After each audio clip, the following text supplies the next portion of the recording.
Good day, everyone. In this YouTube video, we are going to discuss where is God in the situation of genocide. So, as we noticed, our last video is all about discussing this point. We have to be clear that God is the one who made life. He has the right to take it away as well. So, is it the Lord's fault to end the life of a person that He made? That's the question. Kasi sabi nila, thou shall do no murder. So, therefore, the Lord has its flaws as well when it comes to morality. The answer is no. Here are some, I will discuss additional insights about why God has the authority to remove life without the act of sinning. Ayan ang i-discuss ko. And then next is additional insights on this one, that this is also written in Proverbs, that God responds to every decision that man makes. So, sin is anthropocentric because the Lord is the author of morality.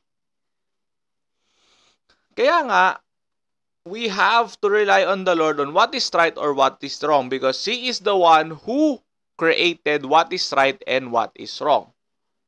So, eto muna, and then let's see if why God is in control despite of a perilous act of genocide. So, magkaiba pang topic ang genocide over slavery. That's a different topic. So, today, let's focus on this one. But first, let's pray. Father God, I just want to thank you, Lord, for the day that you have given to us, Panginoon. Be our speaker. Be our guide. In everything that we do, Panginoon, we magnify you. We glorify your name in all of your understanding that you have. Salamat to Panginoon. This is a very peculiar topic that is avoided by a lot of people. But Lord, by your glory, Panginoon, you will clarify things that is not clear. Salamat to Panginoon sa lahat. In Jesus' name we pray, our Lord, our Savior. Amen. So, where is God in this situation? So, if you remember, the tribe of Benjamin is almost on a state of GG. Alalahanin niyo yung Book of Judges, yung bandang dulo niyan. Kung nabasa nyo, halos mauubos na ang tribe of Benjamin. Yung ibang tribe nga, ayaw nga ibigay yung mga babae nila sa kanila eh. So, ang ginawa is may mga babaeng yung mga babaeng pinasayaw doon ay hindi included doon sa mga tribes na Israel. So, pinasayaw sila, no? May party. Tapos, nung sumayaw, pinagdadadakot na lang, pinakukuha na lang ng mga natitirang kalalakihan ng Benjamin at sila na ang nagtuloy-tuloy sa tribe of Benjamin. So, teka muna, yun ang piniling bansa ng Diyos noon. Bakit siya pinahintulutan na halos maubos ang tribe of Benjamin? Where is God in this situation? So, we have to be clear that God is the one who made life, so He has the right to take it away. Sabi kasi ng Lord sa akin, siya rin naman ang gumawa ng death. Who made death? Is it Satan? Does Satan created death? If you remember from the very beginning, the Lord created death noong nagkasala si Adam and Eve. Take note ha, God responded to what Adam and Eve did. It is not the Lord power trip Eve or Adam. Kasi binili naman ni Lord na, Adam, bawal itong prutas na ito ha. So, bawal mong kainin itong tree of knowledge of good and evil. Masasabi niyong power trip kung hindi binili ng Diyos na bawal kainin yon. Unwari, hindi naman binili ni Lord, no? So, kinain na lang bigla ni Adam. Nagkasala ka, kinain mo ang tree of knowledge of good and evil. Sabihin ni Adam at saka ni Satan, teka muna, hindi mo sinabi. Nang power trip ka, Lord. So, yun. That's the case of power tripping. Kung hindi naman sinabi ni Lord na kainin mo ang bunga na ito. The thing is, sinabi ng Diyos. So, absuelto ang Diyos dito. Walang kasalanan ang Diyos dito. Ito kasi ang problema ng maraming Kristiyano. Yung hindi Kristiyano, maiintindihan mo. Pero ang problema kasi, yung Kristiyano, sila yung mas sinisisi ang Diyos kasi entitled sila to blame God because they're a child of God daw. Sabi ni Lord sa akin, di wow.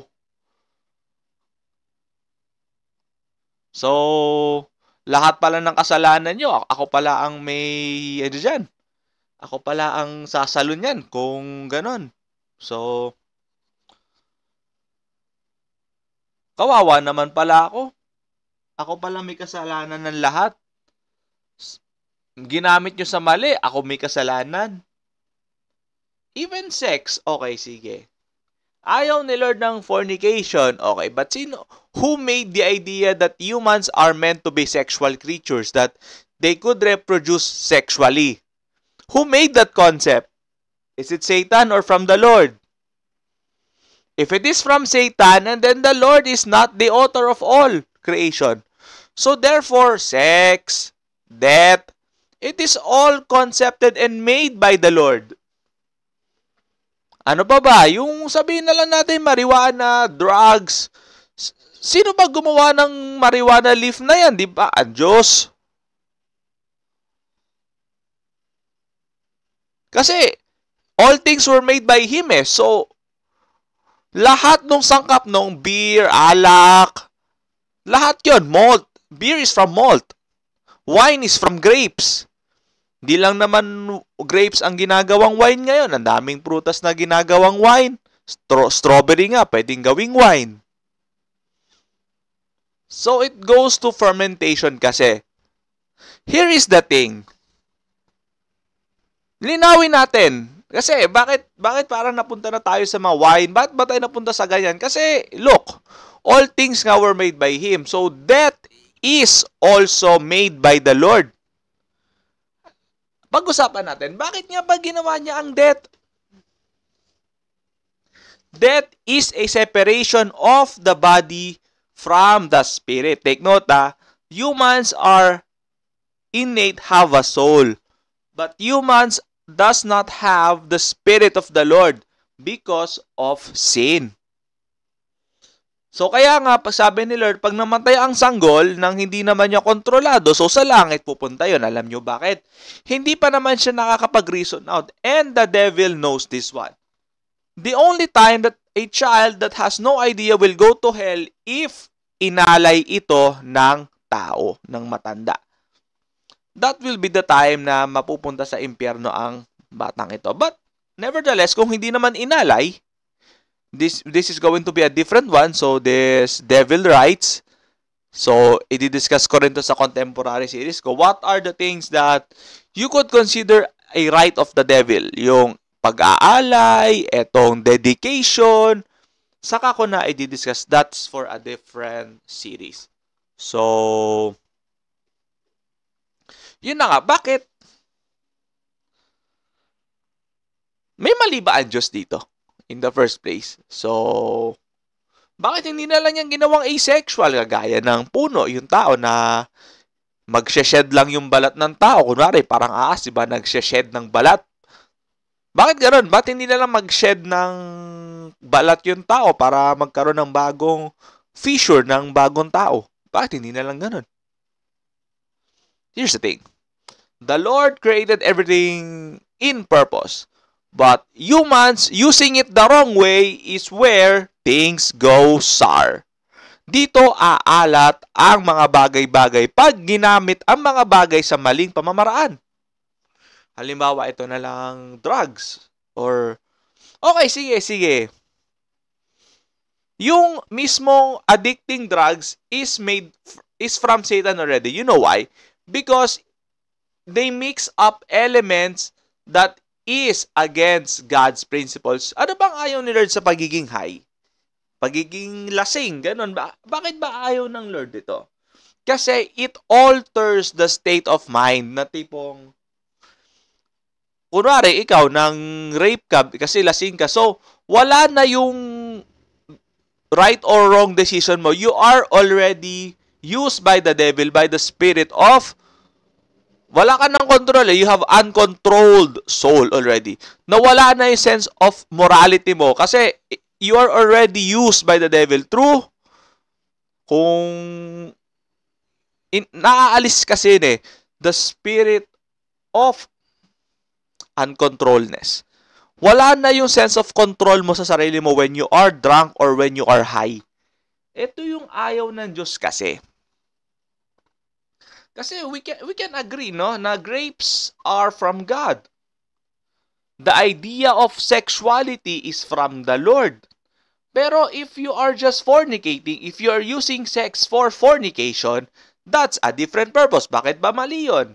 It is because it is against the design. If you remember, I forgot the name sa Genesis, na merong doon, I forgot the name, pinatay kasi mali ang reason sa pakikipagtalik. So, if you remember, yung seed or yung semen is hindi niya pinasok doon sa babae, nilabas niya. So, pinatay siya ng Diyos. It is not just a sin of adultery, it is also a sin of design. Dinesign ang Lord ang sex to reproduce, hindi to troll, hindi for just pamparaos. Hindi siya ganun lang. Bakit ko ba dinidiscuss to? No, and where our topic is genocide. You're slowly seeing bakit ko to dinidiscuss. The Lord is clear. He is not power-tripping this one. He created things according to His purpose. But once humans use all of God's creation to the wrong purpose, that is the time it becomes abominable to the eyes of the Lord. Halimbawa na lang, ito na nga lang death. Ang ayaw ni Lord, hindi naman yung death. Kasi, paano naman yung matatanda na namatay, na kailangan nang mamatay? Kasi old age na nga, matanda na nga. Tapos, ayaw pala ni Lord ng kamatayan. Eh di, hinakahigaan na lang yung, kunwari, 300 years old na, ugod-ugod na, parang hindi mo na alam siguro yung itsura, tapos buhay pa rin. Ayaw pala ni Lord ng kamatayan, edi wala na lang pala namatay. So, kunwari, kung ikaw ay, Mongolian, edi naabutan mo pa si Genghis Khan. Hanggang ngayon, ayaw pala ni Lord ng kamatayan, edi sana ngayon naabutan ko pa si Einstein. Yung mga magagaling. O, naabutan nyo sana si Mozart, si Beethoven, ayaw pala ni Lord ng kamatayan. Eh di wala palang namamatay pala dito sa earth. Eh di naabutan ko pa si Johann Sebastian Bach. So, the Lord is the one that authors death. Kunwari, lahat na lang kunwari, merong useless na, parang wala na magawa sa buhay. Invalido na, tapos may dementia na, tapos may Alzheimer's na. Tapos, pag pinagdasal naman ng tao ngayon na, Lord, kunin mo na lang ako. See? There is also a lot of good purpose behind death. Kagaya ng deliverance from all of the earthly pain, lalo na pag matandaan na. So, does it apply with genocide though? It's kind of different kasi death is just individual based. Genocide, on the other hand, is group. Kamatayan siya ng grupo. Parang lahi sa lahi. Kunwari, isang race na wala. Does the Lord like this one? Does the Lord likes the children being affected by the morality wars? Kasi sabi ni Lord, karamihan daw sa genocide, it is because of morality. Kasi gusto nung perpetrator na yung values nila ma-implement dun sa mga perpetuated na tao. Gusto nila ma-impose yung religion daw nila na Christian daw kuno, pero sa totoo lang, it's from Satan. Linawin ko kasi thou shall do no murder. Ang pagpatay ng may masamang intent or selfish, ang pagpatay ng may selfish intent is murder. Halimbawa, kung gusto mong pumatay ng lalaki kasi gusto may lupain nila, that is murder. Kasi sabi sa, one of the 30 Proverbs of Solomon, from Proverbs 22 to 24, na you shall not move the ancient boundaries that is set by your fathers. Sinabi rin ni Moses yan. Bakit mo sasakupin yung lupa na hindi naman sa'yo? Kasi gusto mo, mas malaki yung lupa mo kasi noon kasi, pag mas malaki lupa mo, it symbolizes authority. Sabi ni Lord, kasi may katwiran kasi yung iba na baka hindi na raw sila magkasya kasi sobrang dami na raw tao. Hanggang ngayon naman, ilan na ba tayo ngayon? Malapit na tayo mag 10 billion pero sabi ni Lord sa akin, kahit pagkasyahin mo yung lahat ng tao sa Greenland, maluwag pa rin yung Greenland. Kahit pagkasyahin mo lahat ng tao sa planet Earth, na sabihin natin may 200 square meter na bahay, or sabihin natin kahit 400 square meter yung bahay, mga nasa 2/3 pa lang ng Greenland yung puno kung i-condense mo lahat ng tao sa buong mundo. Take note, bahay pa yon. Paano pa kaya kung condo type yung ilalagay mo? So sabi ni Lord, from 2/3 magiging 1/3. Sabihin na lang natin, tig 50 floors, 50 floors yung isang condominium. Na sabihin natin, 40 square meters yung kada laki ng isang unit. So, sabi ni Lord sa akin, magkakasya pa rin ang lahat ng tao sa mundo kahit 10 billion pa yan sa mundo. Ano na lang ang purpose kung hindi pala dahil mauubos na raw ang lupa nila doon?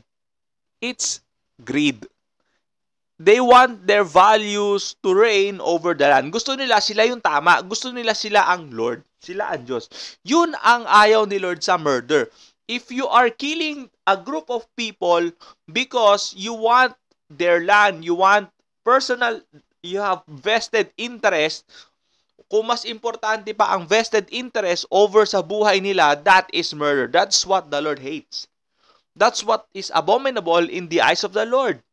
That is why the Lord hates genocide, because sabi nila sa akin, most of the genocidal events happen because of selfish desires.